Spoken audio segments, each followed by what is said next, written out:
Kaido realizes that Nakamura was the spy who was handing out information to the Nazis all along. The poor man is tied up in the middle of the Kempatai's grounds and Kaido confronts him for his crimes. Nakamura claims that he never did anything for money. Instead, he just wanted to prove that Americans were just as good as the Japanese. Regardless of his reasons, he was a traitor, and so Kaido plunges a blade into his chest in the middle of the group. The rest of the soldiers follow their chief inspector's lead and do as he did. After finishing with Nakamura, Kaido heads straight to the Yakuza. He tells them that since the deal between the Nazis and the Japanese prevents them from operating in the neutral zone, he needs a fake identity so that he can personally go there to look for Ed and Frank. Elsewhere, during her therapy sessions, Helen starts developing feelings for Dr. Ryan and gets intimate with him only to find out that she had been daydreaming. Back at her home, Helen has felt left out and uncared for ever since John's promotion, and so naturally these feelings have started to take over her. Back at St. Teresa's church, two bounty hunters arrive at the gates looking for their third member. The man who had arrived last time with Samson turns out to be their partner. Leela, however, manages to send the two men away for the time being without causing any scene,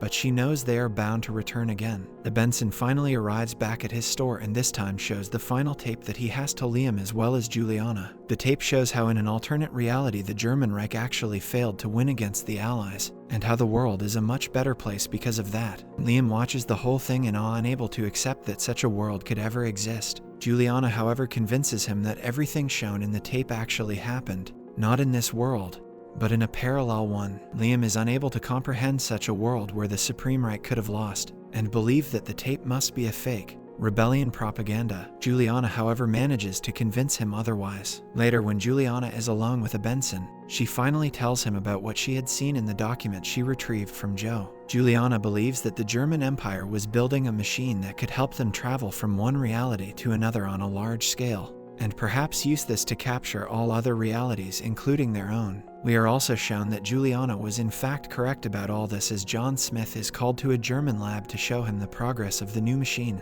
that they had been building. Juliana is certain that the machine was being built in the same tunnel that she had seen in her visions, and thus she thinks that she needs to go to and destroy the weapon at any cost. She asks for a Benson's help, but he is unwilling to leave the safety of the neutral zone. Liam suggests that they should go to St. Teresa where they could get some help from the rebels. Juliana then bids farewell to the man in the high castle and heads to the church with Liam. Childen finally reaches back to his store in San Francisco. However, his store is no longer as it used to be. A Japanese family is now living in his antique store and doesn't allow him to enter at all. He tries to explain that the store and everything in the store belong to him, but they do not care. Despite this obvious hindrance, Childen manages to sneak in and spend the night inside the shop. The next day, he wakes up drunk and frustrated and starts walking through the store taking anything that he can grab. The family notice him and immediately notify the authorities. The Kempetai soon arrive and Childen is captured. Liam drives Juliana all the way to the church and leaves to get the papers for Juliana so that they can infiltrate the Reich safely. At the church, Juliana meets up with Leela and asks for her help,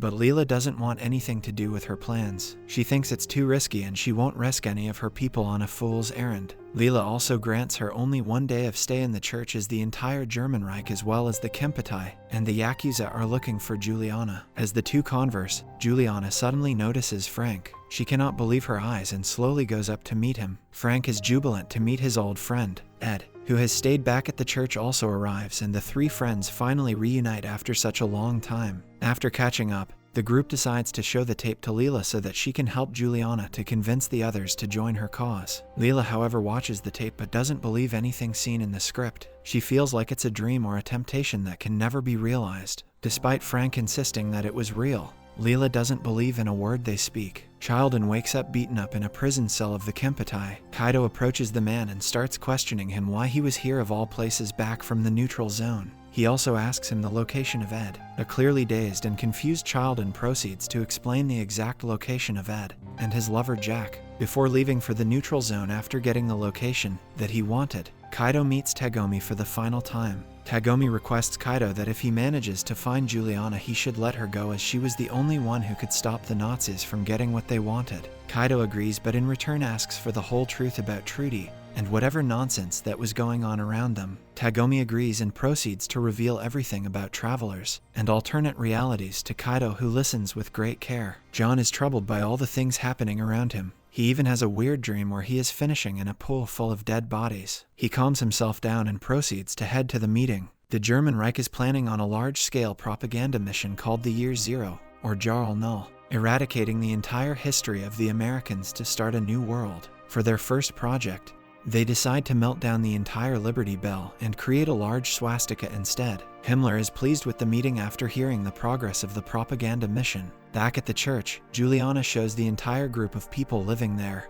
the truth about an alternate reality. She shows them the tape where the Allies had won against the Nazis, and the world was a better place. As soon as the video ends, everyone starts leaving, berating Juliana for trying to give them false hope with, clearly, a fake video. By the end, everyone leaves the room except Ed, Frank, Juliana, and an old man. The old man claims to be a researcher and a physicist and thinks that there is nothing that they can rule out in a universe full of mysteries. Since the man was the only person to believe them, Juliana shows him the plans that she had stolen from Joe's items. The man claims that it is a blueprint for creating a quantum transfer machine, confirming Juliana's suspicion that the Nazis were in fact creating a machine to move through reality. The old man further tells her that the plan seems to be in the final stages, as a blueprint is only made right before construction. Realizing that they have little time left, Juliana decides that it's best for her to leave now. She asks Frank if he wants to join her in her mission, but Frank has his own work going on and cannot leave it unfinished. So, she gives him a final kiss as she leaves, and takes one of his paintings with him so that she can always have a part of him. Back at a shady pub,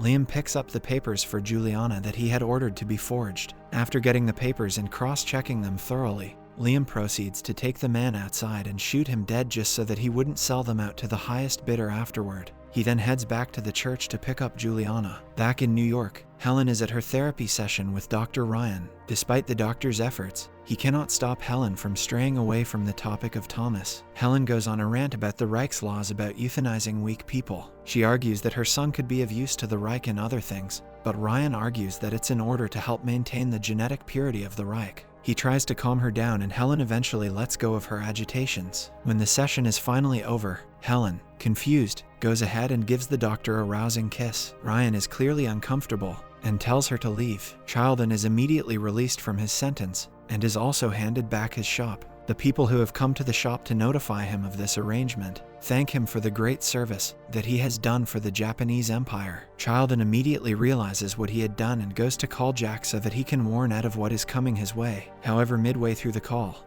his phone line gets cut off, probably by the Kempeitai. Back in Denver, Kaido, who is now under the fake name of Baku, takes no time in finding Jack. He tells the man that he had recovered the items that the bandits had stolen from them, and so if Jack finds them, he asks him to tell Ed that Baku was looking for him. Dr. Ryan calls Smith to his office and tells him all of the things that had happened during their last session. Due to the circumstance, he informs the new Reichsmarschall that he will be unable to take any more sessions with Helen, for his own safety and hers. Smith is saddened to hear this and thanks the doctor for informing him right away. He then heads back to his home and tells Helen that she won't be seeing the doctor for any more sessions. Juliana and Liam make their way to the border of the German Empire, and their documents are thoroughly checked. The guards there appear to be suspicious of the two and take a long time for cross-examination. Liam, however, is confident that they will be allowed to pass soon enough, as he has a guy who can help him. The guy he was talking about soon appears and checks with the other soldiers about what the problem was. After a brief discussion,